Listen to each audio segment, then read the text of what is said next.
भूयात् भारत पङ्कजं कलिमल प्रध्वंसिनः श्रेयसे मूकं करोति वाचालं पङ्गुं लङ्घयते गिरिं यत्कृपातमहं वन्दे परमानन्दमाधवम् यं ब्रह्मा वरुणेन्द्ररुद्रमरुतः स्तुन्वन्ति दिव्यैस्तवैः वैदैः साङ्गपदक्रमोपनिषदैः गायन्ति यं सामगाः ध्यानावस्थिततद्गतेन मनसा पश्यन्ति यं योगिनः यस्यान्तं न विदुः सुरासुरगणाः देवाय तस्मै नमः देवाय तस्मै नमः ॐ श्री गुरुभ्यो नमः।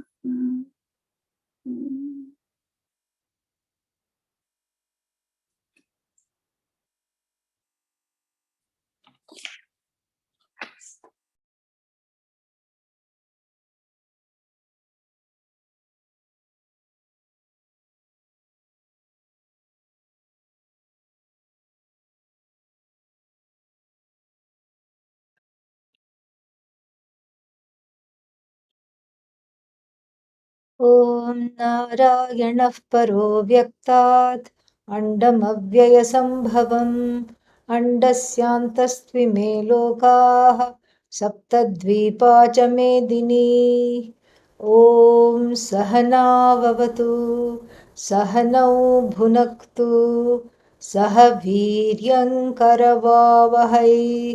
तेजस्विनावधीतमस्तु मा विद्विषावहै ॐ शान्तिः शान्तिः शान्तिः। Now,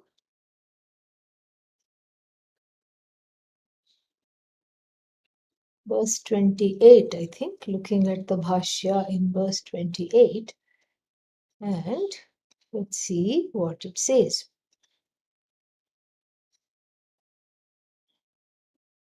In verse 27, last week we saw that anything that is born is subject to death, anything that dies is subject to birth, meaning the whole universe is in the form of a series of transformations. So things keep changing all the time. Change is a very important law of Ishvara. Bhagavan's law is nothing but change. And that change itself is the only constant that we can have. And so, therefore, it is something which is anivarya. Anivarya means cannot be removed at all, even if you like it. It cannot be, even if you don't want it, it is here to stay because it is part of what is called Ishvara Srishti, Ishvara Abhivyakti. It is part of what is the manifestation of Bhagavan. And in this manifestation is included the law of birth and death. And then the thing to note here is that this is so therefore there is no point in grieving something that one cannot do anything about. And this is wisdom. This is not an advice, it is wisdom. So, because the problem of samsara is one tries to make something happen that cannot happen. And so, therefore, being in tandem with Bhagavan's laws means knowing when one can make an intervention, knowing the areas where the intervention can be made, and knowing the areas where they either cannot be made or need not be made. Oh, so should I stop going to the doctor? That's not what we are talking about. Go to the doctors.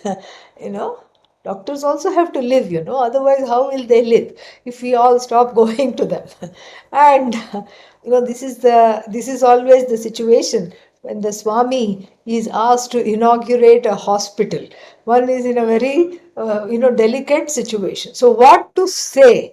Do you say may all the people come to the hospital, meaning may everybody be sick and come to the hospital, or do you say may everybody be healthy and may the hospital potentially shut down? Neither can you say. So you have to be diplomatic and say, may whoever needs this hospital, go to this hospital and be healed. Like this, you have to say. So it's not about not going to the doctors. Go to the doctor, definitely.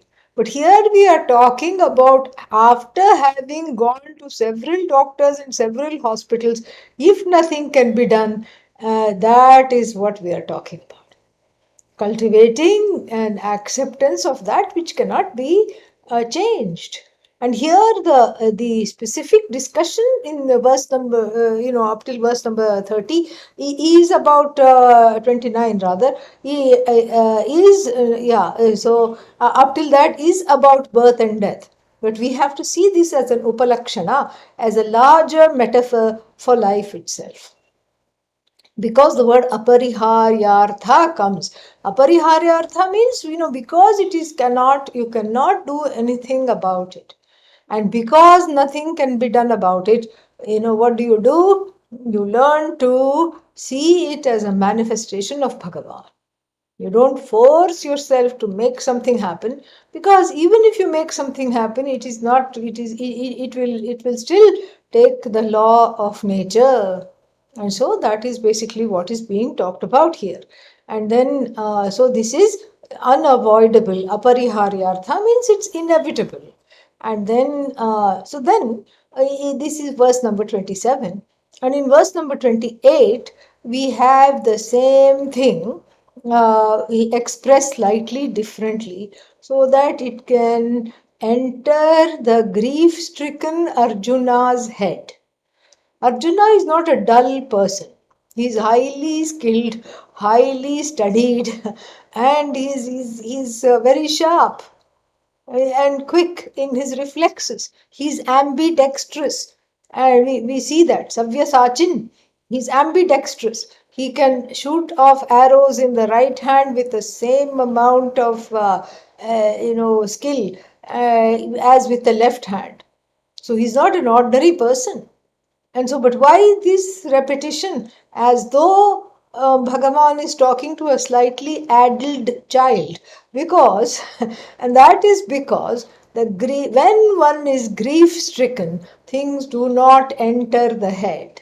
Why not? Because the grief is like a damp fog hanging. and the Shastra has to, even though the Shastra is nice and warm and everything, it has to go through this damp fog. What is this fog? It's not just grief. It's grief mixed up with the resistance, because one is so aggrieved and feels targeted, feels victimized. Because of that, one has what can I say? One has there is a lot of pain. One is in pain. And the emotional pain, what does it do? It stops you from looking into the situation. It stops you from having acceptance. It stops you from going with the flow, really. So Arjuna is not addled. He's not. He doesn't have some kind of a sawdust for a brain. He's able to follow the commands. He's a warrior. But then here he has a block, and that block is because of that misguided sense of my people, and they are going to die because of this war. And death is a horrible thing because it is an ending. This is firmly in his head. So when one wants something badly, this is what happens. The Shastra doesn't work. But then here the teacher is Bhagavan Krishna, who doesn't give up because the Shastra doesn't work in the moment. But Bhagavan knows it's still the second chapter, and then there will be 18 chapters and 700 and odd verses. And so, bahut time bacha hai. There's a lot of time left. So, we don't have to rush with it. So, I'm going to tell this fellow again and again the same thing in different angles. So, let us see what is this angle? Avyaktadini bhutani व्यक्तमध्यानि Bharat अव्यक्तनिधनान्येव तत्र का परिदेवना तत्र का परिदेवना paridevana means lamentation, and in some texts it is parivedana. Both are accepted, both have the same meaning. Why this tatra ka paridevana? Why this lamentation here? And so what is there to not lament? That the beings, the jivas, have a beginning and then they have an end. So don't even think of it as a beginning and end, because obviously Lord Krishna could see that the words beginning and end, birth and death were triggering Arjuna. They were triggering Arjuna so badly that he was unable to focus, he was unable to listen further. Okay. We are not going to use the word birth and death. We are going to use the word manifestation and demanifestation, because there's a little slight difference. So it's just like the parents who tell the child that, this is a punishment. No, I'm not accepting it. No, that's okay. You do some seva. Then the child might be better inclined to say, okay, this is a little bit of a seva. And what is the seva? The 10-year-old is told, give up all your birthday presents this year without even opening. Give it to children in need. So like this. And so this is the slightly different tack, so that he can come to a place of acceptance. So what is this? Avyaktadini bhutani. Avyaktani. And adini, adipadat, all the elements and elementals. Avyaktam adarshanam upalabdhihi adi yesham te tani. Yesham bhutana tani. So avyaktam means adarshanam. Adarshanam means invisible. Don't talk of it as death or birth. In fact, death and birth, according to Lord Krishna, are one and the same, because they're both, the beginning of beings. Before something is born, what is it? It is invisible. It is invisible. And you cannot see it at all. So, avyaktani, invisible, and the state of the birth for all beings. Like who are these beings? This also Adi Shankara spells out for us. And putra mitradi karyakarana sanghatmakanam tani. So all the beings like Putra, the child that is yet to be born, Mitra, a friend, and nieces, nephews, all these things who are taking birth in front of your eyes before the state before the birth of people like children, friends, etc. Who are what? They and Adi Shankara reminds us. Adi Shankara does explains Lord Krishna's words even in more greater detail, and he says karya karana sanghatmakani. So karya karana sanghata means those that are endowed with the body mind sense complex. Karya karana the means. Karya means all this is the effect of the 5 elements. So what is it that is invisible? The body mind sense complex is invisible before birth. Avyakta, unmanifest before birth it is.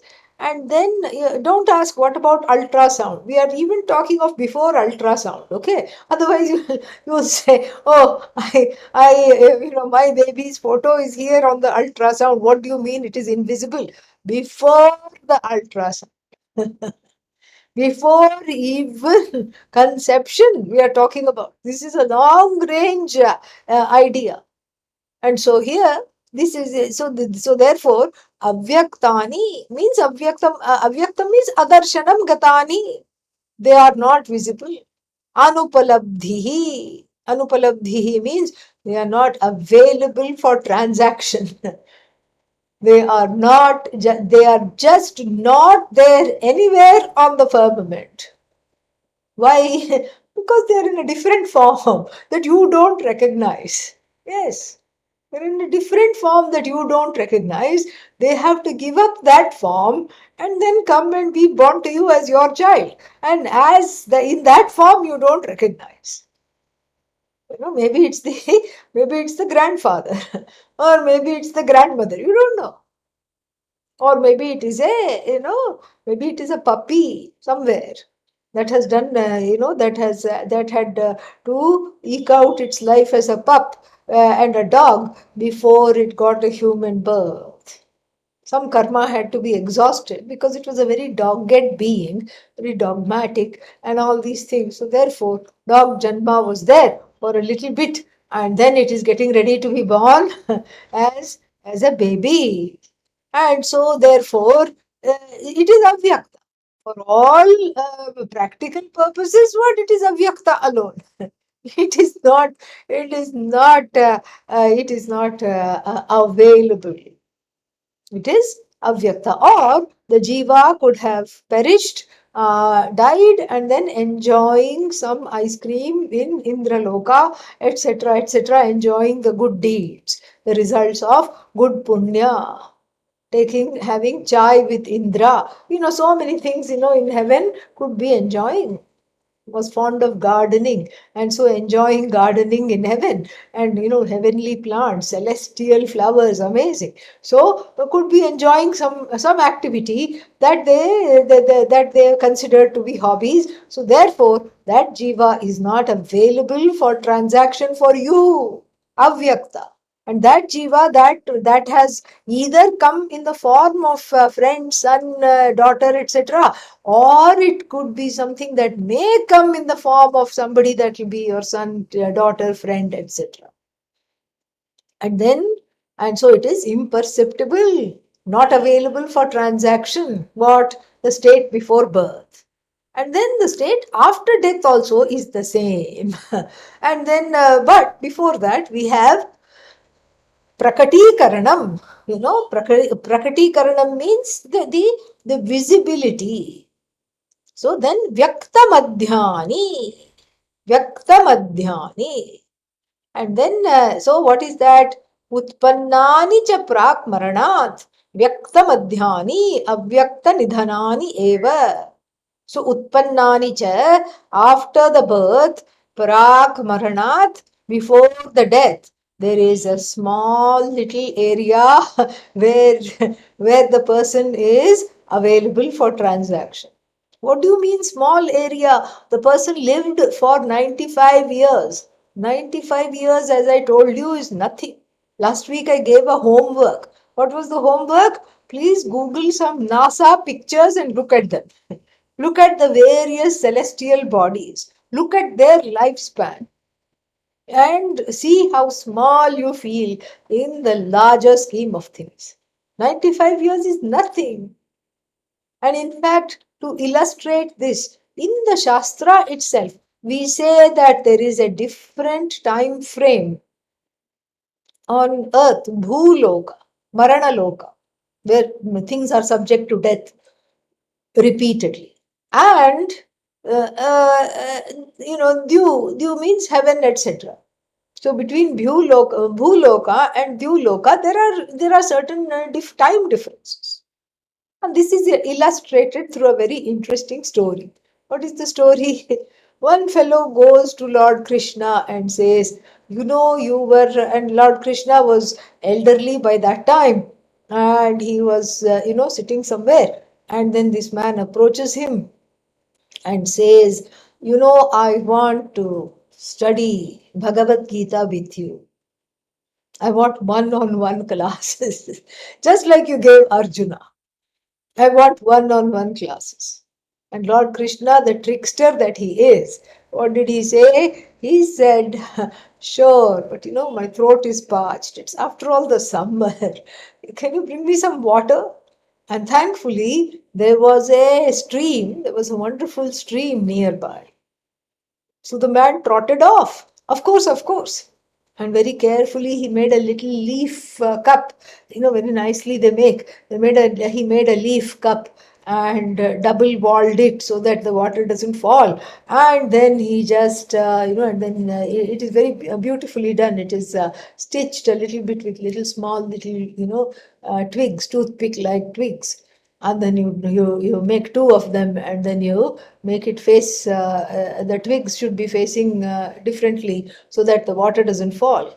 So he cleared the surface of the water, and he was going to get some nice cool stream water for the teacher, for the Lord. And then what happened? A beautiful damsel was filling up her pot. Oh, where do you live? Can I come home with you? Can I ask for your hand from your father? Oh, sure, definitely. I think, I have been waiting for someone like you. And so off they go and get married, have 3 children, who then, become adults. And then, they are all leading their own lives.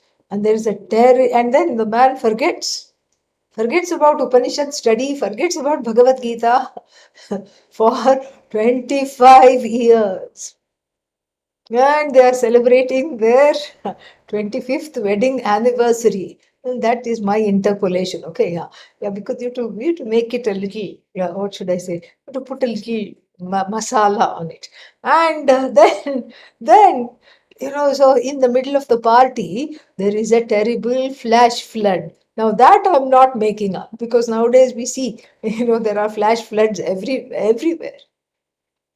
And so there was a terrible flash flood.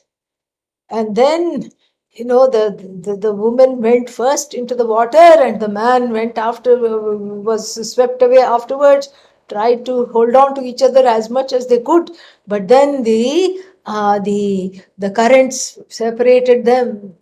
She was flung somewhere and he was somewhere. And as he was drowning, he just suddenly remembered water, water, water everywhere. Oh, Lord Krishna asked me for water. When? 25 years ago. And I haven't fetched the water.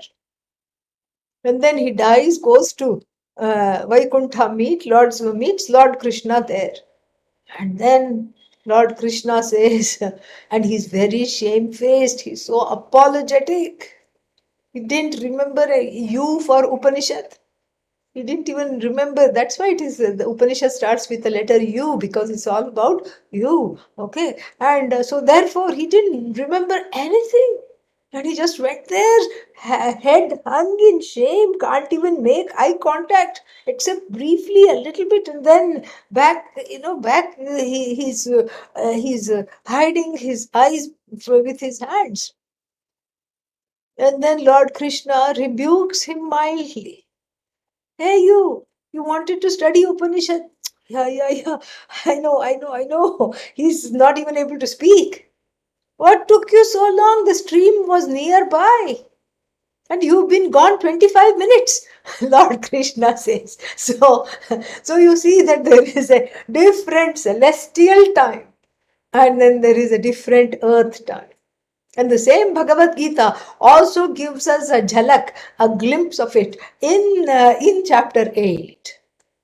And in chapter 8, it says, Lord Krishna says that by the time the Bhagavan manifest as the creator of the universe wakes up, stretches, doesn't need to read the paper, because that is, that cannot be Lord Brahmaji's routine, because he knows what all has happened. He knows everything. Doesn't need to read the paper. And then what? Stretches and has a cup of coffee with Goddess Saraswati, his consort. the one whole yuga. One yuga means, the smallest yuga is Kali Yuga, even though we keep bemoaning and lamenting. It's the smallest yuga, only 436,000 years. Okay, and so by the time he has his, he has his morning routine, and takes a little constitutional walk, perhaps after his coffee, one whole yuga has gone. Actually, no, I stand corrected. Yuga Sahasra. Sahasra means 1,000 yugas have elapsed in that morning routine of Lord Brahmaji. So there is different time frame. So here you can't, and this is a very good analogy, because you see later on when we discover that there are other parallel universes, and maybe we discover life somewhere else, we are getting very close to that. So many, astronomers say that there are some radio signals coming, but we are too thick-headed as a humanity to be able to decode them. They might be saying so many things. They might be saying, this is a friendly call, answer if you can, and we don't even know the language. Or they might be saying, we need a few of you for experiments. And because we want to know what makes you so dull headed when the universe has advanced so much. So we want to study you. Are you going to select a few of them and send it to us, or should we come and get you? They might be saying that, we don't know. And so all these, so there will be a time when perhaps there will be some contact made with extraterrestrial beings who will undoubtedly be much more intelligent than all of us. And then, and then we may not be surprised if we find that time has a different gati there. Time has its own, because it is relative. It can unfold differently, variously there. Who knows? And so therefore what is the point here? Vyakta madhyani bharata. Hey, the leader of the clan of Bharatas, Bharata, hey Bharata, Vyakta madhyani. In the middle, there is a little beep, there is a little beep of life. Like a microwave beeps after something is done. An oven also beeps. There's a ding sound. And that whole life is just one ding sound in the larger scheme of things. Ding, that's all. That's all it is. Vyakta madhyani bharata. That's why we keep moving on. Avyakta nidhanani eva. Vyakta madhyani, a small little compound, but avyakta nidhanani eva. Nidhanam means maranam. Avyaktam adarshanam gatam.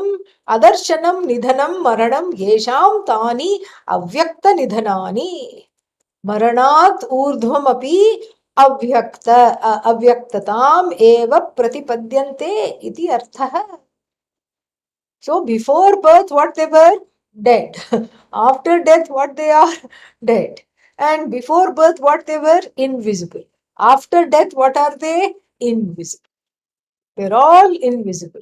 So invisibility and the non-transactability is the order of the day. In the middle, we have a little ding to enjoy. Ha! Baby born. Ha! See how it runs and see how it, how it is growing up, etc., etc. And then what? Gone. Gone. And then, so therefore, this is the state of affairs. And then the word paridevana leads Adi Shankara to find, this is what is called excellent teaching. This is called samanvaya, also coming from the fourth Brahma Sutra, Tattu Samanvayat. Samanvaya means the gathering of the Shastra, in such a way, to present the Shastra in such a way that you highlight the non-contradiction between one Upanishad and another, between the Gita and certain other Upanishads. because there is no internal contradiction. Even in the Bhagavad Gita, it's not that one thing is said in chapter 5 and another thing entirely in chapter 14. No. There is no internal contradiction because it is a means of knowledge and it is revealed. And then again, there is no external contradiction. Same with the Upanishads also. No internal contradiction, no external contradiction. All that is there is just one truth presented variously in manifold ways. Fantastic. This is just so fantastic. And so therefore what? So therefore, the Samanvaya, an effective teaching, is to be able to point out certain parallels. And we do this all the time.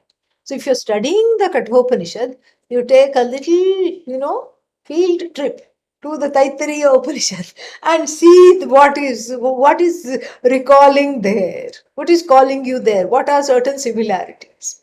You're studying the Bhagavad Gita, but you take a field trip to the Kathopanishad and just graze there in the sweet grasses of the Kathopanishad and come back to the Bhagavad Gita. Like this is what is called Samanvaya. And Adi Shankara does a very fantastic Samanvaya here because the word Paridevana, which is a word for which means lamentation, reminds him of something. What does it remind him of? It reminds him of the Mahabharata. The Mahabharata is so huge. You can understand Adi Shankara's sophistication and erudition just by this here. The Mahabharata is absolutely huge.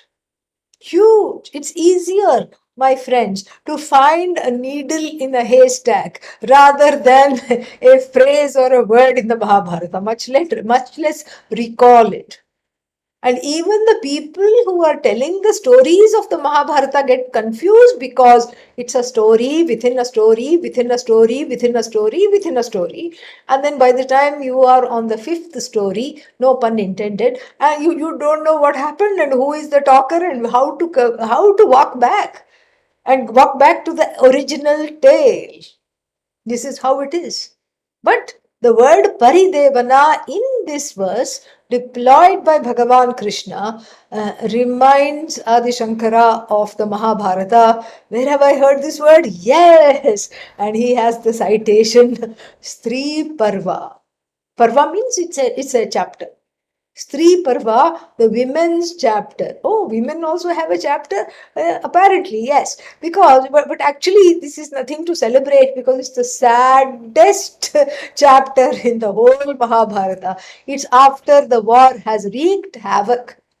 See, this is why this quotation is so perfect. After the war has wreaked havoc, all the women get together to grieve.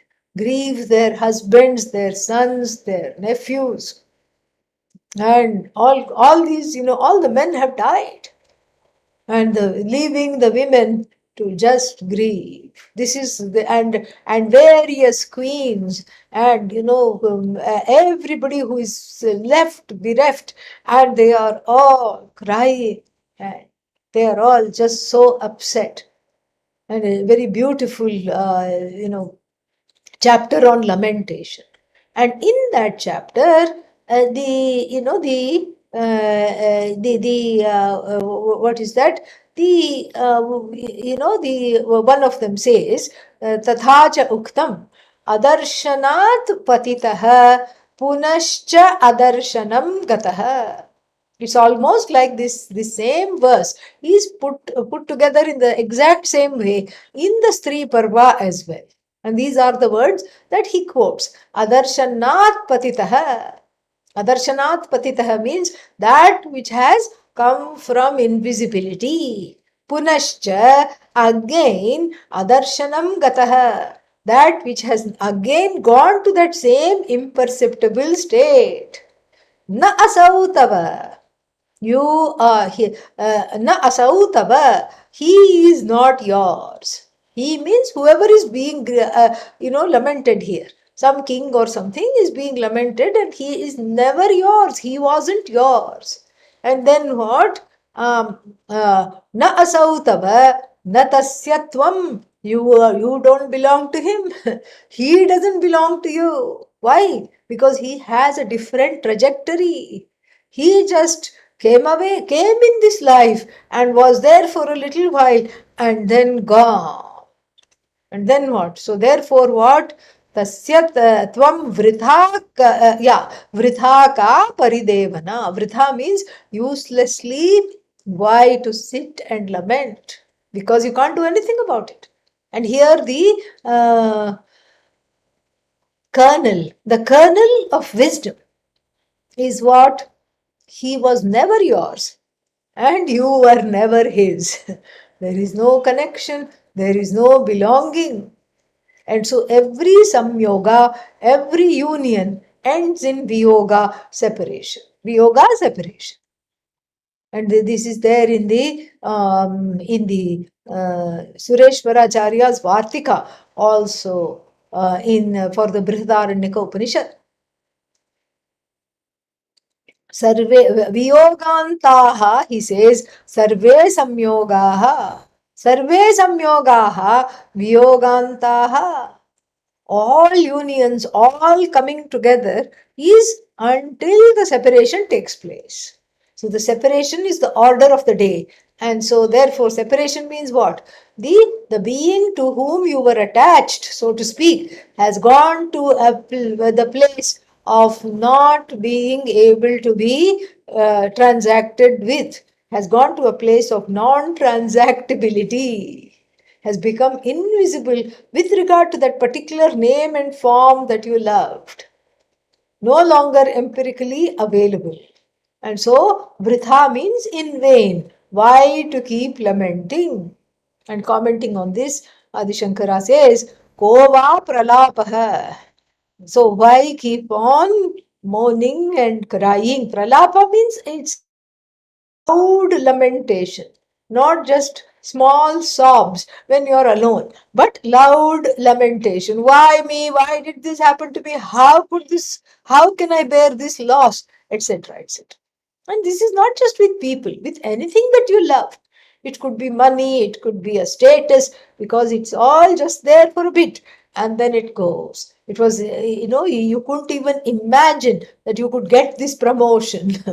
That promotion was not even there in the picture. You couldn't even imagine. Then suddenly you got it. And then what? Then after that, oh, we changed our mind, or we have to make room for something else, or we are demoting everybody because of a financial crunch in anticipation of some recession or something like that. So you are sitting, you for the namesake, you have a fancy title, but the money is halved. And so what is this? This is again the same thing. Tatra ka paridevana. What is the use of lamenting? And same thing, the person thought they had won the lottery, ran with the ticket, and then only then found there was one digit that was different. And one digit makes a lot of difference, big difference between being a winner and a loser. For the time being, until they ran to the place to get it checked, winner, winner, winner. Oh, they had already spent the money that they had yet to collect. And then what? That money was invisible, now also it is invisible. That person was invisible, now also is invisible. Kova pralapaha. What is the use of lamentation? And then he has a nice alliterative word. Adrishta drishta pranashta bhranti bhuteshu. Adrishta drishta pranashta bhranti bhuteshu. If you say this quickly 3 times, there may be a prize. Okay. It's like having marbles in the mouth. Adrishta drishta pranashta bhranti bhuteshu. So adrishta means the unseen. Then first adrishta, then drishta, then seen, invisible or unseen, and then briefly seen, and then what? Pranashta. Pranashta means destroyed. Adrishta, drishta, pranashta. is summing up this whole verse. Avyakta, Vyakta and Avyakta again. And then Bhranti. Bhranti means for the delusion. The delusion of this fact, not recognizing this fact is a delusion among the bhutas, among all beings. Bhuteshu, bhuteshu. So this why lament these bhranti bhuteshu, two ways you can take. So this is the bhranti among the living, that you're not seeing this adrishta drishta pranashta. Or you can take it as this the bhutas that are going and coming. The jivas, bhuta here means we can take it as jiva. So the jivas who are coming and going, what is happening to them? They are visible, invisible. Invisible, visible, invisible. And this itself is a delusion. This itself is a delusion. So because the beings themselves are illusory, they are all mithya. The body that you fell in love with is mithya. The pair of eyes that you looked into and which seemed like limpid pools in some manner of poetry, and that is mithya. And then the mind that you fell in love with, oh, what a sharp wonderful mind, mithya. The set of emotions that you fell in love with, oh, they love me just as I love them, mithya. This is what is bhranti. Bhranti means delusion. So this deluded attachment or this fondness for all things that are just, a little beep. Birth is a beep, and then death is another beep. So two beeps, ding ding. That's all there is. And then so therefore this is what has to be understood. And what is the use of pralapa? What is the use of lamentation? And if you lament too loudly, Lord Vishnu will need, what should I say, noise cancelling headphones. You are the noise. Yeah. And then if you call Vishnu, Vishnu, he's not going to come because he can't hear you. He's tired of your crying and having all these paridevana, loud lamentations. He's going to need earplugs, or better yet, noise cancelling headphones, because he wants to drown you out. Because what's the point? The person doesn't listen at all. The person is unable to understand this fact, and so therefore ko va pralapah. What is the use? Why lament about these Bhranti bhuteshu. Bhranti bhuteshu means why lament about these illusory, why lament about these mithya beings, seen at the beginning, unseen at the beginning, seen in the middle, and unseen again after a certain period of time. And very beautiful. So this is the verse 28. Introducing verse 29, there is a very nice introduction. So let us see that. Very wonderful introduction. Durvigyeyah ayam prakritah atma. Prakritah Atma means this Atma under discussion. Ayam Prakritah Atma. This Atma under discussion, Adi Shankara says, is Durvigneyaha, difficult to understand. Vigneyaha means that which is to be understood. Durvigneyaha, that which is to be understood, which is extremely difficult to understand. Why? Because of that fog in the head, because of that resistance in the head to this very fact, therefore extremely difficult to understand, very very very difficult to understand. And then so therefore what atma ayam prakritah atma durvigneyah, these are all in apposition.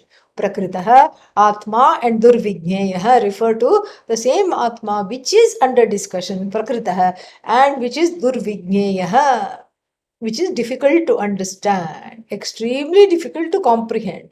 Why? For many reasons. First of all, it's not an object. It is not something that you can look at and say, oh yeah, Atma, yes, yes, I am going like this. And, just like you buy a coconut, in India and you go like this to make sure and you shake it. Oh, the water is still there, it's not gone bad, and you give it a little knock and you knock on the coconut, and if it makes a nice full sound, then you buy it. Because if there is a hidden crack somewhere, it will not make a full sound.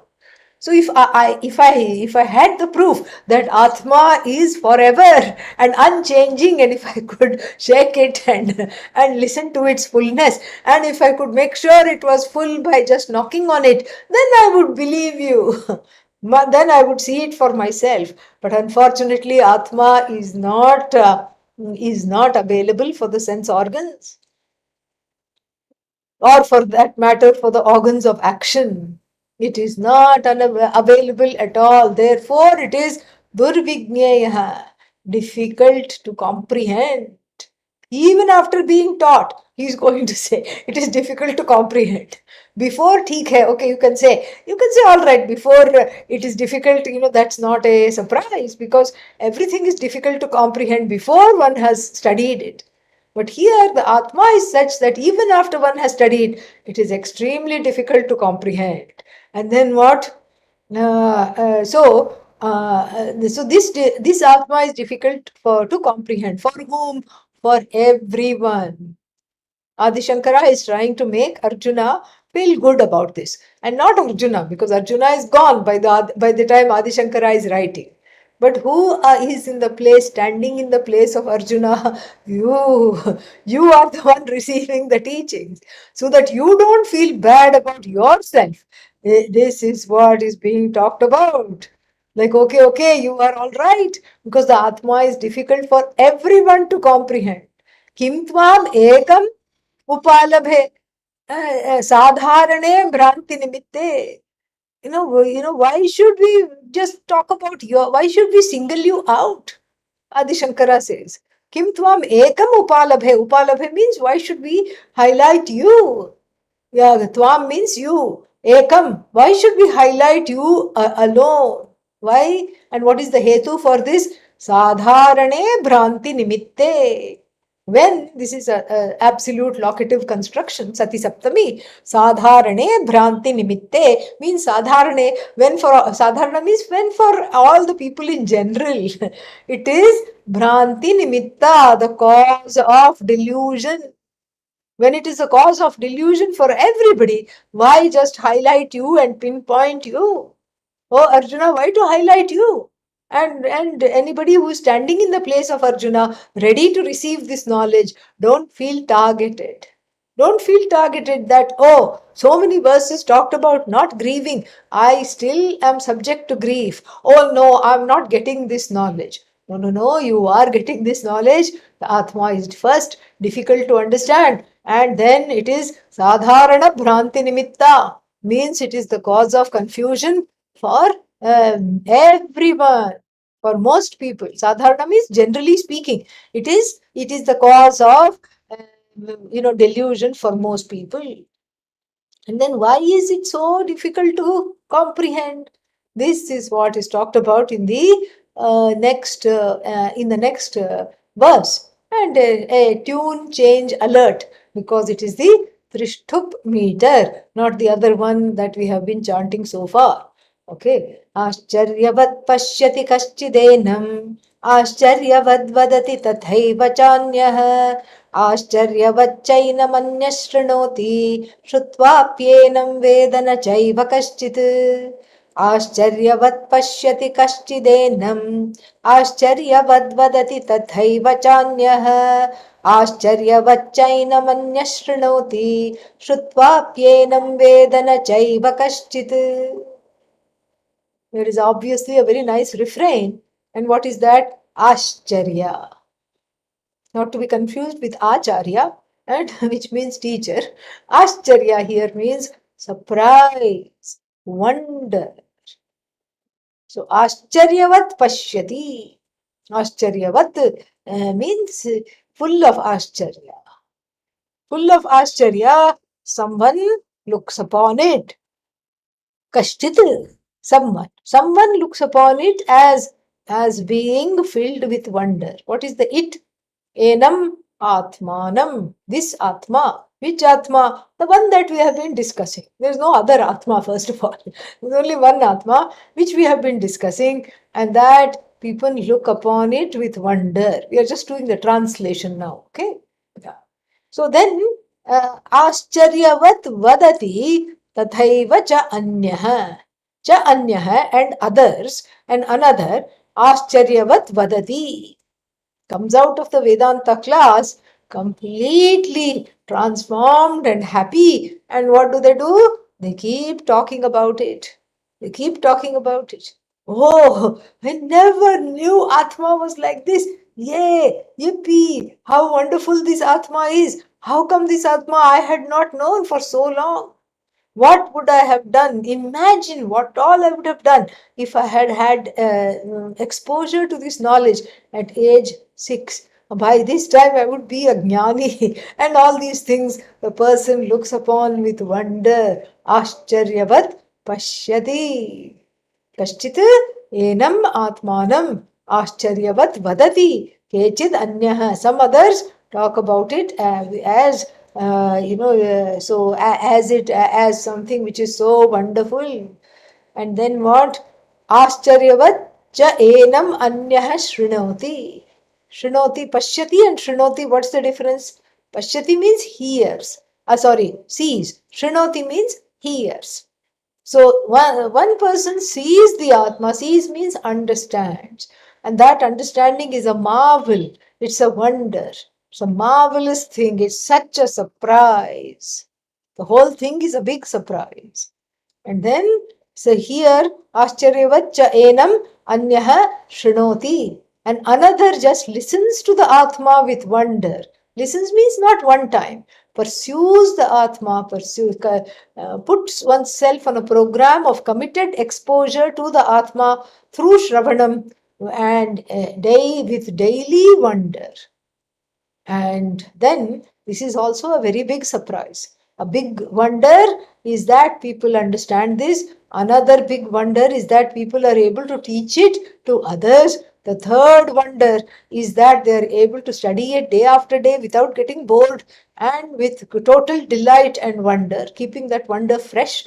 And then finally, the greatest wonder of it all is Shrutva api enam na veda chaiva kaschit. Shrutva api enam veda na chaiva kaschit.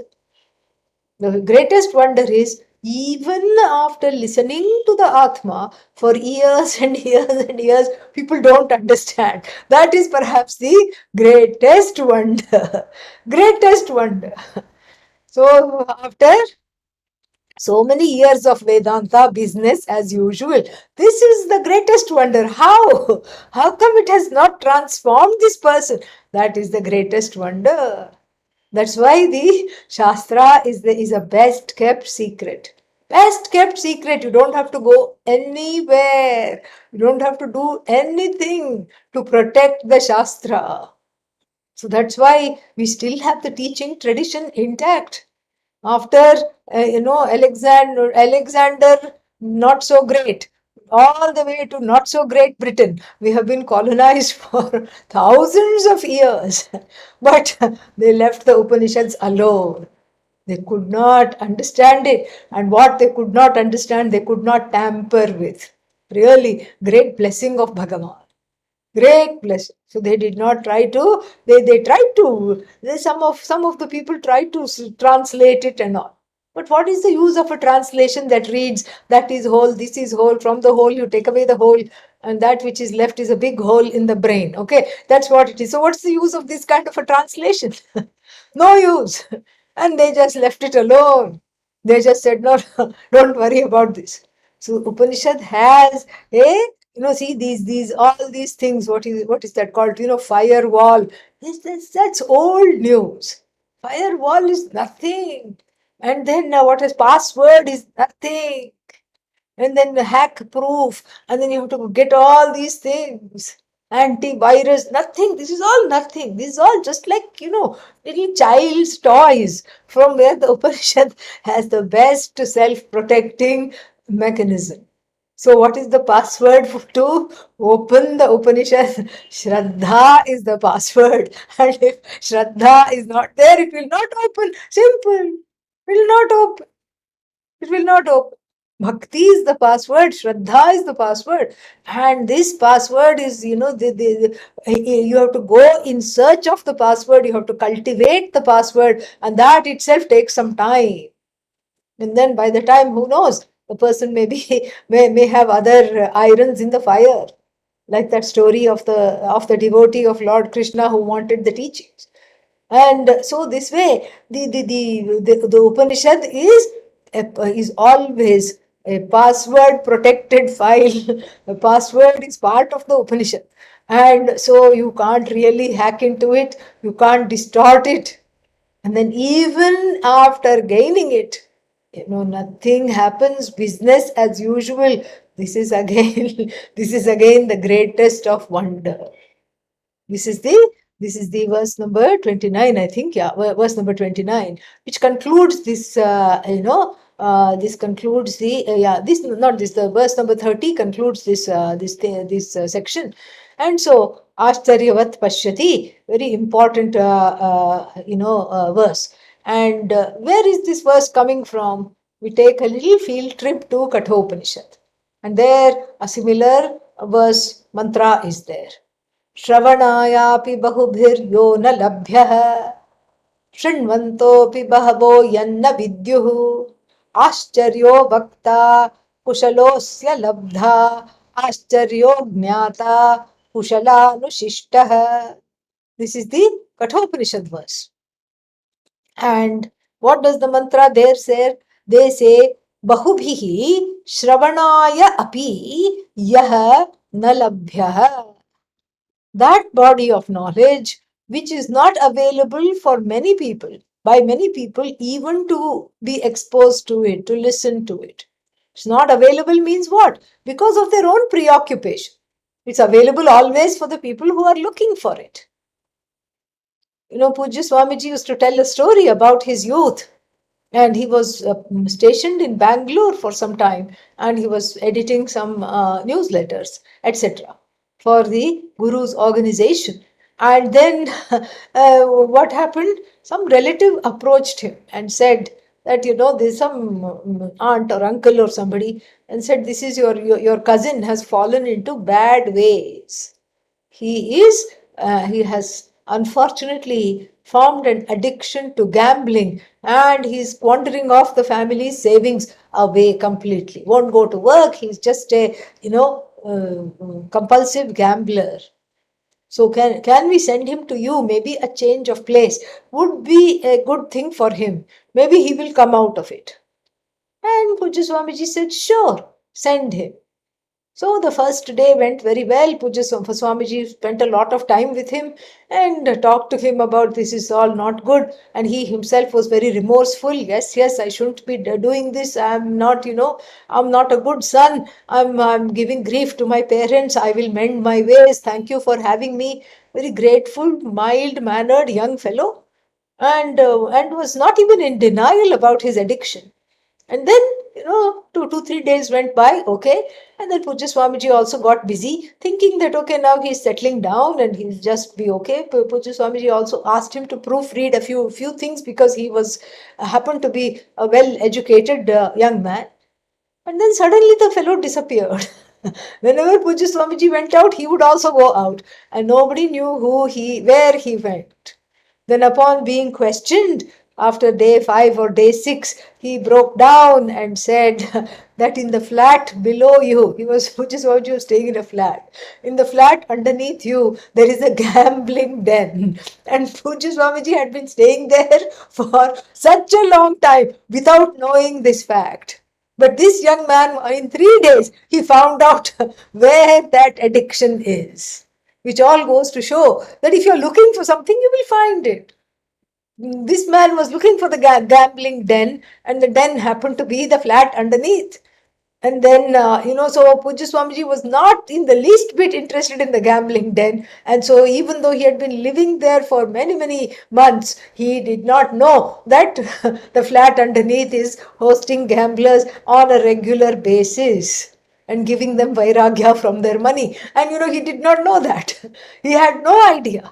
And so same thing with the Upanishad. It is there. It is there for the people who are on the lookout for it, for the people who are ready to embrace this. But for the rest of the people, Shravanaya, to listen, not available, Bahubhihi, by many, Nalabhyaha, not available.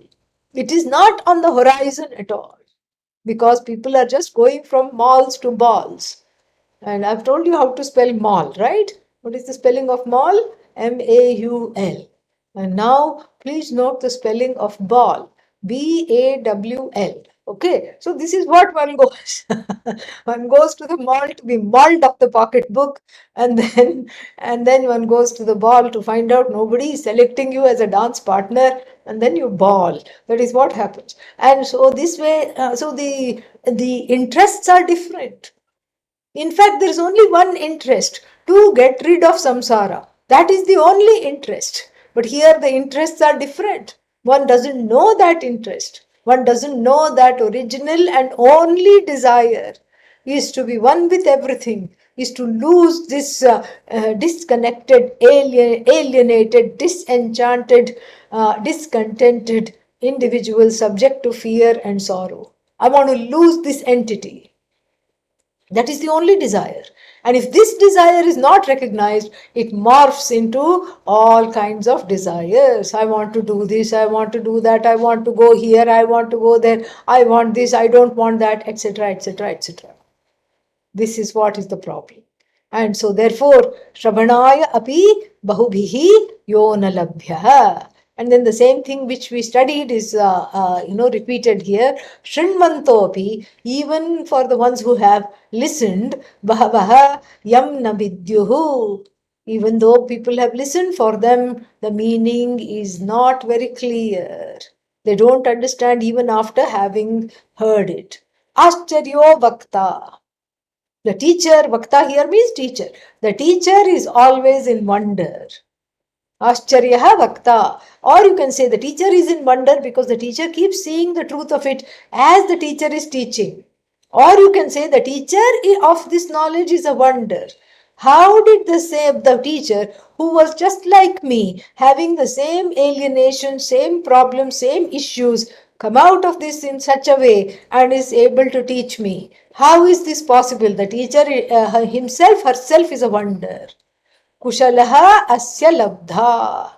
Labdha means the one who gains this is kushalaha. Kushalaha means this is having the right kind of life, has gained whatever one needs to in life. Kushalaha asya labdha. Ashcharyo jnata. The knower of this is a wonder. Kushalaha anushishtaha. This is a nod, a salute to the parampara. So Ascharyo Jnata, the student who becomes a teacher, is a wonder, and those students taught by this wonder are also wonders. Now we are wondering, what shall we do? We'll take up the rest next week.